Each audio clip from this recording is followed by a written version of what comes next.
Every amateur racing team will eventually face the inevitable, their first crash.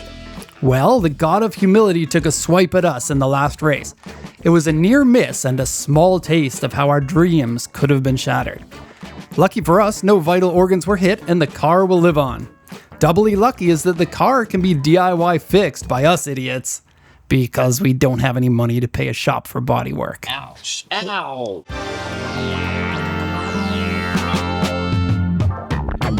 That's the worst event that we've had so far in the race, maybe. Maybe the diff braking was worse, but I don't know. This one has some frame damage. If you take a look, the door doesn't line up with the fender here anymore.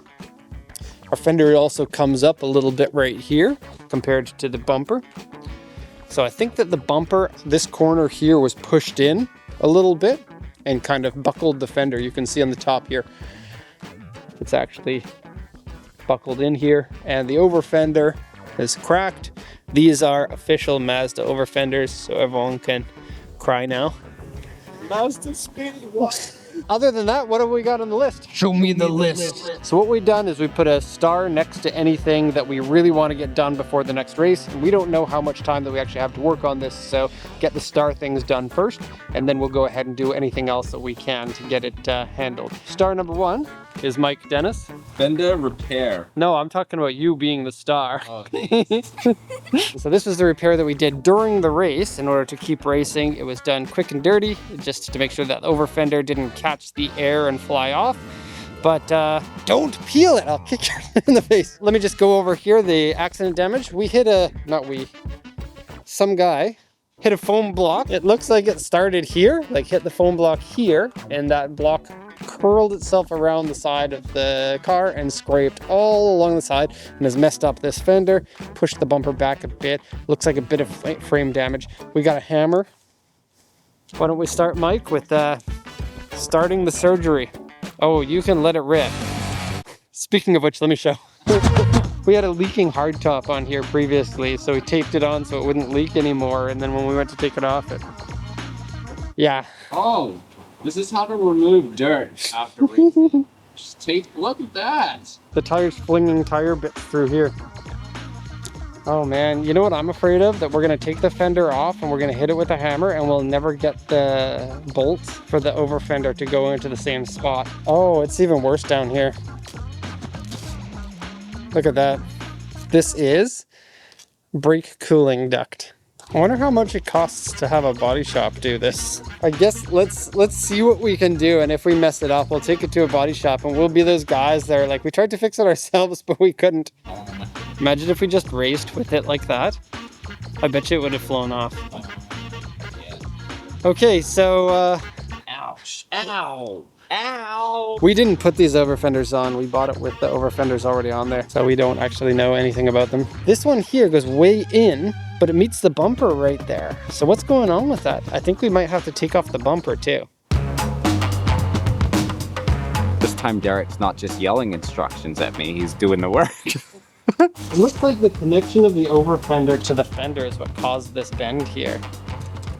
If there was no over fender on here, it probably wouldn't have pulled this so hard. As with car stuff, you always run into weird little problems you wouldn't expect to have. I like how you're teaching everyone on car stuff when we really don't know what we're doing. Oh, this is not meant to be for educational purposes. This is strictly entertainment. Okay, over fender off. That is one messed up over fender. Here's what she looks like. Ow. It's interesting to see how far up that they cut this fender. So, wow, that's flexible. Oh, there's more. Oh, wow. Looks like they put like little bits of aluminum tape near the, like they have them here too, right? Yeah. To kind of strengthen the fender.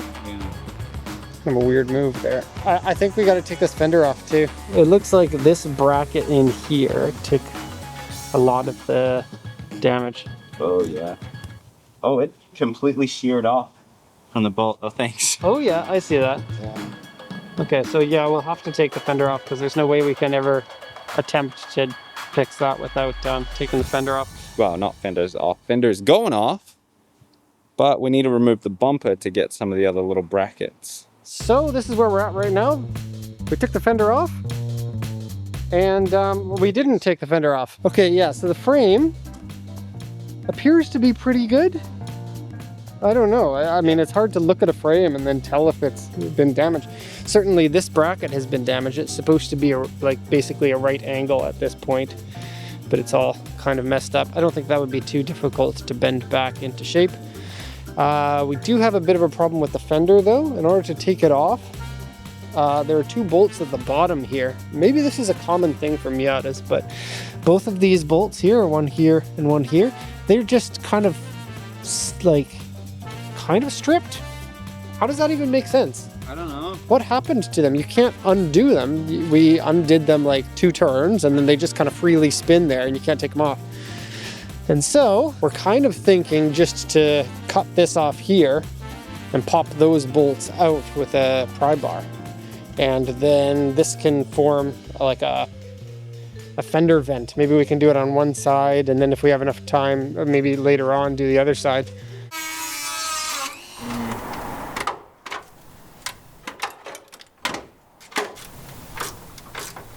Okay, failed attempt at getting those bolts out, and so I'm just going to take this and I'm gonna... Got the fender off! Look at all the escaping we're going to do. Us guy jeans. And what we'll do first is we'll try to bend this bracket and this bracket back to their original location. Okay, for this part, I'm just gonna grab it with these and ply it back into shape and do the same thing with this. I want to be the cameraman. Or do you want to be the sandy man? Sandy man can, because he mixes it with rust and makes the... Oh, whoa, that's too fast. Fixed it. Dang, Derek! Pinch it. Botox for cars, get rid of the wrinkles. Doesn't look good, and it's probably not going to look good with the fender on, but it is basically in the correct position. We put one 2x6 and another 2x6 in there and kind of sandwiched it and hit this one and hit that one until it was kind of in the shape that it's supposed to be. It's supposed to be angled a little bit, but there's a lot of play in this, so it makes it fairly easy for us to put the bolts through and then kind of tighten the bolts in order for it to fasten together. And if it's not perfect, it's not perfect.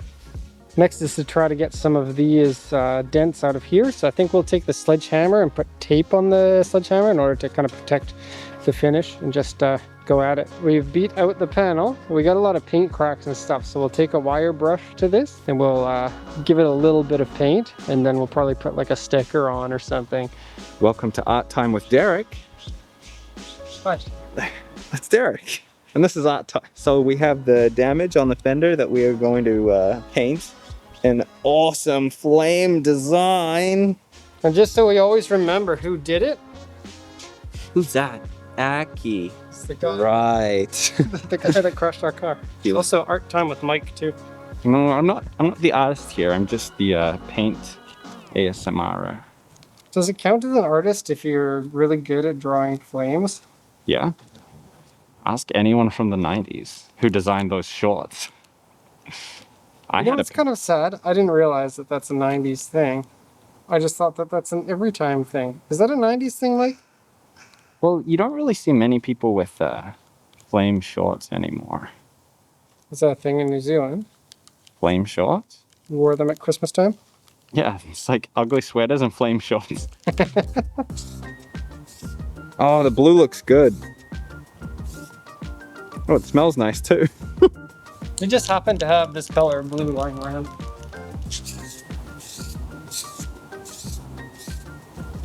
You look like a tagger. Oh yeah, with the backwards hat? Yeah. Put the safety glasses on. Yeah. Dude, throw up your tag. I thought you were... Time to peel like we're on an acid trip. Oh, dude, get it up. Oh, I'm worried. Do you think it's gonna yeah, that's what I was talking about with putting another layer on? Right. Just be careful when you're doing the peels. Yeah. While you're doing that and just tooting your own horn, I'm gonna take off this one. This one we don't need to be as careful with. And then we just painted this one blue because now this section of the car is going to be visible when the fender is on. And so we wanted it to be a little bit cool. Doesn't this look weird? Like not how we envisioned. I know the over fender's gonna cover it, but like this.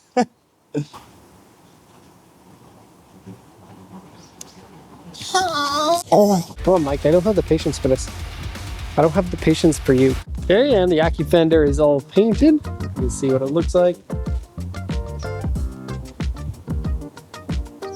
The Aki fender. Look at this guy. He's like, oh, I don't want to go swimming. This is turning into a swimming pool. Yeah, I think it's nice. Okay, let's bolt it in and put the over fender back on. And, well, we ran out of light and we ran out of time. It turns out there's a pizza party waiting for us. Not a real party, it's just pizza. Okay, we're now about a week away from the race. We taped this onto the top to give us a better idea of, or a reminder of what we had to do. Now we're going to finish putting this fender on. Right now we got floppy bits. And so what the idea is I'm going to find a way to get at this bolt behind here and attach it to that one that is up there. And that idea didn't work. We have a bolt that is now sheared off. There are 2 bolts in that area. I don't even know what this holds on to. What does that part do? I don't know. And so I'm afraid of if I take the next one out, it's going to kind of ruin everything. So,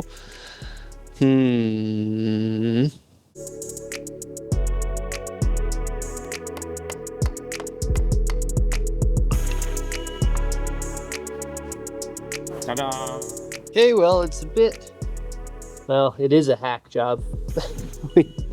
we have the bracket in there. You can see it is, well, the fender and the fender flare are probably not going to fall off during the race, but it would be nice to have it on there a little bit stronger than that. But it is what it is. And then we can assess it after the next race. Okay, from here, I'm gonna clean the fender off. Okay, so washed it off. You can see a lot of kind of black marks and stuff. Tire marks over here you can't wash off with regular wash stuff. For that, Mother's R3, there's where the 3 comes from. Racing rubber remover. So I'm gonna spray it with this and then give it another wipe down.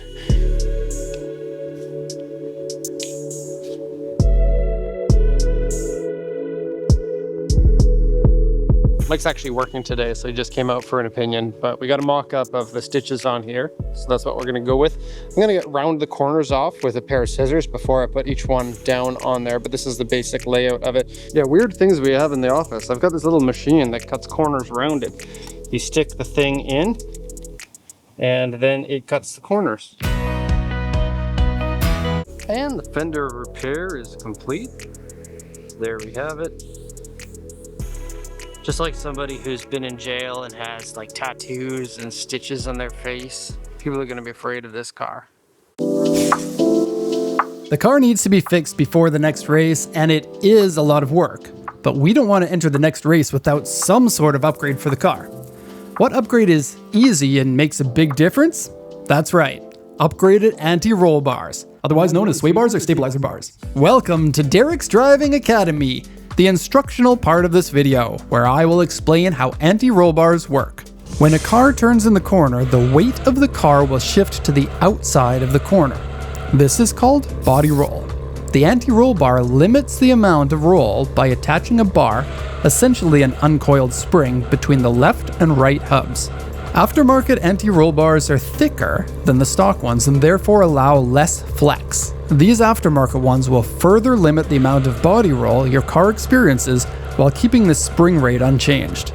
This allows your tires to stay in contact with the pavement better, which in turn means more grip. Hey, idiot! Hook me up with the stiffest bars you have, yo!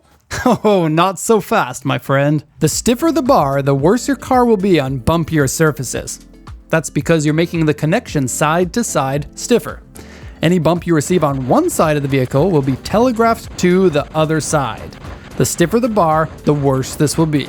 Sway bars can be used to tune the vehicle's cornering dynamics. You can adjust for oversteer, understeer, stability, corner turn-in, or making steering inputs more forgiving. There's more depth to sway bars than you might think.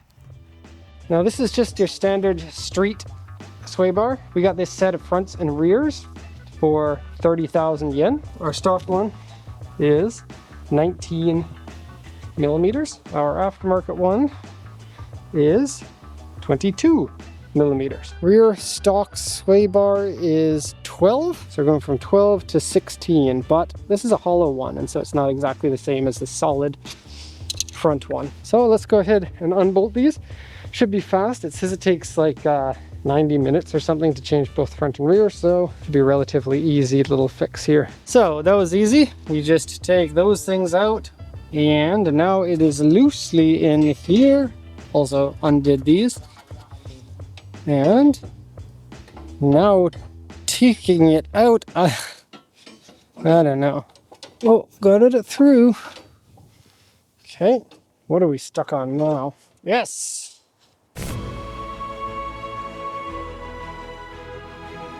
For the finer things in life. Oh, and here's something else. I thought Mike had taken the bolts off of it. And then he came back and he's like, I didn't take the bolts out. This one here, the front bushing, only one of these two bolts was actually in. One of them was completely out, like a full centimeter and a half out. It was tilted a little bit. Yeah, just hanging like, on. Yeah, like that. And then like I went to take it out and then I unscrewed it like 2 threads and it went boom, like that to come out. But if it's not holding on there, I don't think that that sway bar is doing any of its job. So it would have been still attached there, the black one. Wow. Still attached there, still attached there with a bushing, which allows a little bit of movement. But then this one here wasn't attached. Yeah, so it would be able to go like that a little bit. Anyways, let's put this bar in. This one here, really not that much trouble. It's a bit hard to kind of wiggle it into place as you're doing them up. I saw on the internet that you have to load your suspension before you do it up here so you don't have bad stuff. Okay, we're done this. Let's go do the rears now. I'm not sure why, but they came with these spacers to put in the rear. They go up against the body and space it out just a little bit. Looks like 2 millimeters or so. So we'll put them in. Okay, so if you take a look, it's pretty easy to see why you need a spacer. The circumference, or the diameter, pardon me, the diameter of the sway bar is going to be larger, and so you won't be able to mount it because there is that little piece of the body that's there. So you need to space it out enough for it to get past that little piece of the body. Sway bars are super easy. Well, not super easy. How long do you think that took? 90 minutes or so? Yeah. It was about 90 minutes. What, 20 minutes maybe? Fronts were long. Rears were 20 minutes. Fronts were probably about 45 or so. Maybe an hour. Cool. Sway bars are on.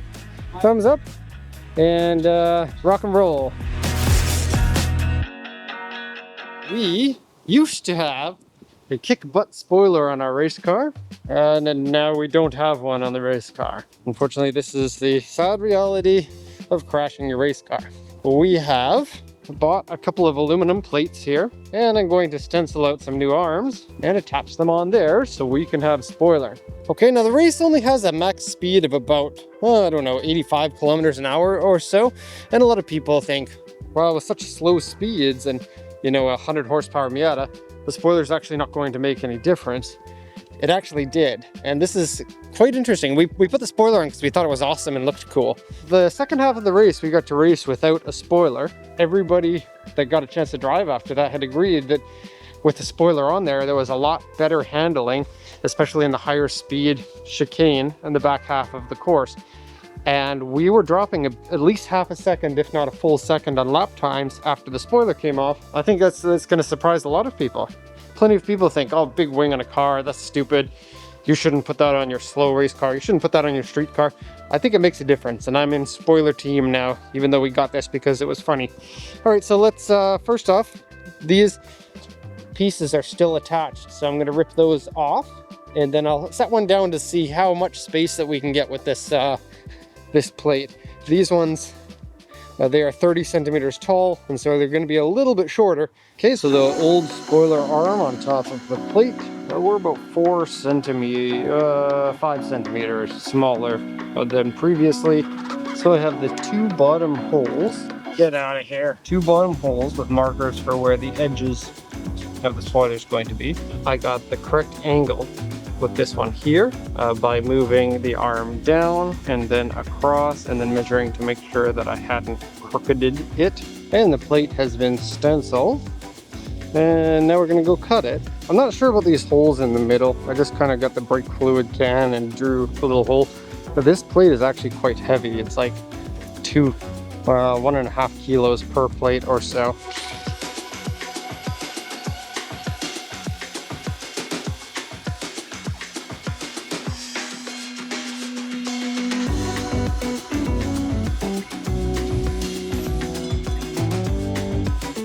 Okay, that was much easier to cut through than I thought it would be, and so that's wonderful news.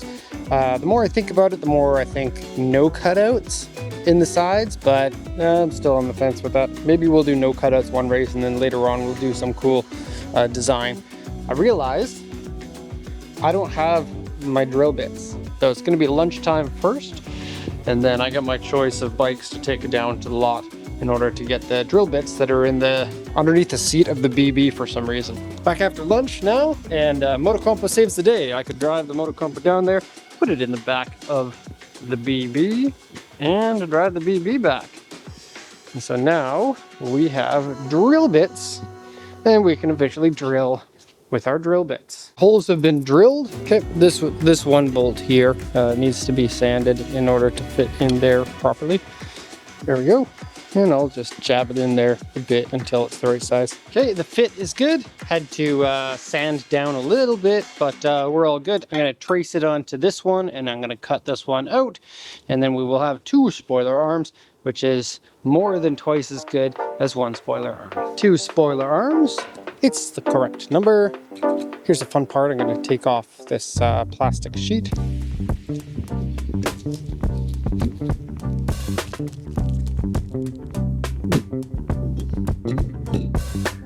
Now I think we're going to paint them before we put them on, but we still need to sand them down, and I want to make sure that they're the exact same size.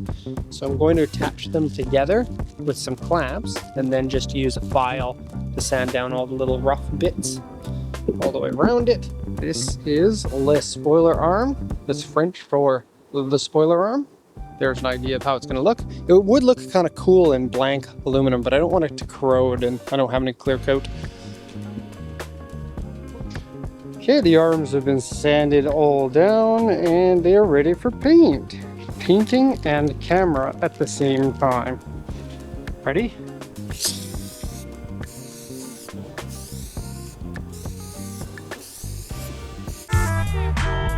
Super fantastic! So if you watched the previous videos, you would know how floppy the rear spoiler was. In fact, it was so floppy that we thought that we couldn't race. Yeah. We thought that they would be like, nah, you gotta take this off. Yeah. Everyone came over and was like, Yeah. what's Daijoubu this? kana? Yeah. And now it has the blue accent. The blue and the black is, it's cool. Yeah. And yeah, a lot more. I mean, it's still mounted in the same spot. The trunk still moves the same amount, but it's much better. Much better. And that's all for now. Look forward to race number 6 coming in video format to the Drives Japan channel shortly. In the next race, we will have 2 new teams join, one of which is a famous tuning company in Japan. Oh, and someone forgot to buy tires for the next race? That means there's a chance you'll see what happens when someone forgets to buy tires before the next race. I'm not giving anything away. You'll have to watch and see if you can use the same tires through 2 endurance races. Subscribe to not miss it.